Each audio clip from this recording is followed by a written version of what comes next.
প্রযুক্তি নিয়ে ভারতের প্রয়াত রাষ্ট্রপতি এপিজে আব্দুল কালাম আজাদের একটি বাণী প্রণিধানযোগ্য।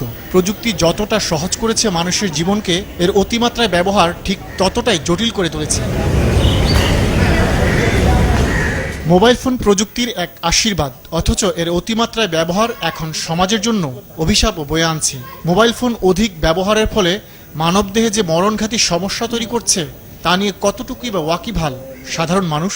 মোবাইল ফোনে যখন আমি বেশি ব্যবহার করতে শুরু করি তখন থেকে যে আমার খেলাধুলার সময়টা কমে যায়, আমার পড়াশোনার সময়টা অনেকাংশ কমে যায়। মোবাইল ফোনের উপকারিতা থেকে অপকারিতাও আছে, যেটা আমরা পত্রপত্রিকায় বিভিন্ন বিজ্ঞানীরা কম বেশি বিভিন্ন ধরনের কথা বলে এর অপকারিতা সম্বন্ধে। বেশি কথা বললেই মোবাইলে যেমন মাথাটা চিনচিন করে ব্যথা করে, আবার সবচেয়ে বড় প্রবলেম হচ্ছে পুরো রাতের ঘুমটাই নষ্ট হয়ে যায়। রাতের ঘুম নষ্ট হওয়া মানে কি, এটা শারীরিক ক্ষতি, মানসিক ক্ষতি, দৈহিক ক্ষতি, সব ধরনের ক্ষতি হয়। যদি আমরা হেডফোন দিয়ে গান শুনি সেক্ষেত্রে আমাদের কানের ক্ষতি হতে পারে। আমরা অতিরিক্ত সময় স্ক্রিনের দিকে তাকালে সেক্ষেত্রে আমাদের চোখের ক্ষতি হতে পারে। মানে অতিরিক্ত সুবিধাগুলো আমাদেরকে কিছু অসুবিধার মুখে ফেলে দিচ্ছে। যেমন মোবাইল ফোনে অতিরিক্ত কথা বলা তরুণ সমাজ বা স্টুডেন্টদের জন্য পড়াশোনায় হ্যাম্পার হচ্ছে। এটা মানুষের শরীরে অনেক ডিজিজ হতে পারে বা কোনো ধরনের প্রবলেম ক্রিয়েট করতে পারে। ক্যান্সার জাতীয়, যেমন গবেষণায় দেখা যায় যে এটা ক্যান্সারেরও একটা কারণ হতে পারে। বিশ্ব স্বাস্থ্য সংস্থার এক প্রতিবেদনে দেখা গেছে অতিমাত্রায় মোবাইল ফোন ব্যবহারের ফলে ব্রেন ক্যান্সার পর্যন্ত হতে পারে। অবশ্য সেটা প্রমাণিত নয়। ব্রেন টিউমার ও হার্ট অ্যাটাকের মতো সমস্যার উপাদানও নিহিত আছে এতে।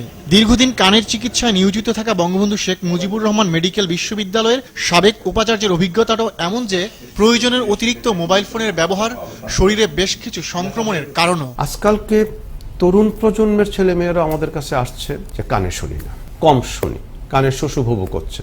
পরীক্ষা করে যেটা আমরা পাই সেটা দেখা যাচ্ছে যে হিয়ারিং টেস্টের যে কার্ভটা হয় সেটা নয়েজ ইনডিউসড হিয়ারিং লস হলে যা হয় সেটাই হচ্ছে। তাদেরকে যখন জিজ্ঞাসা করি মোবাইল কি ব্যবহার করি, কতক্ষণ করেন, অনেকেই বলে 20 মিনিট, 25 মিনিট, 30 মিনিট কথা বলি।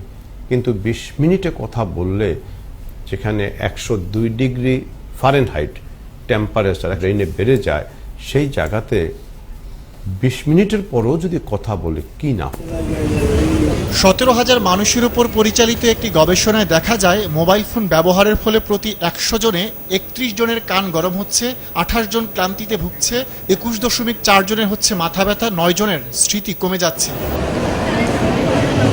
মার্কিন আরেকটি গবেষণায় দেখা গেছে টয়লেট সিটের তুলনায় 10 গুণ বেশি ব্যাকটেরিয়া থাকে মুঠোফোনে, যা থেকে যে কোনো সময় ভাইরাস ছড়িয়ে মারাত্মক স্বাস্থ্যহানি ঘটতে পারে।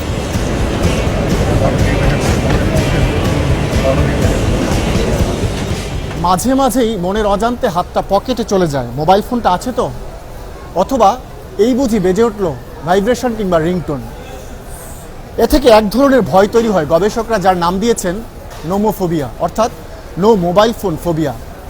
যুক্তরাজ্যের 53% এবং পাশের দেশ ভারতে 29% তরুণ এই রোগে আক্রান্ত।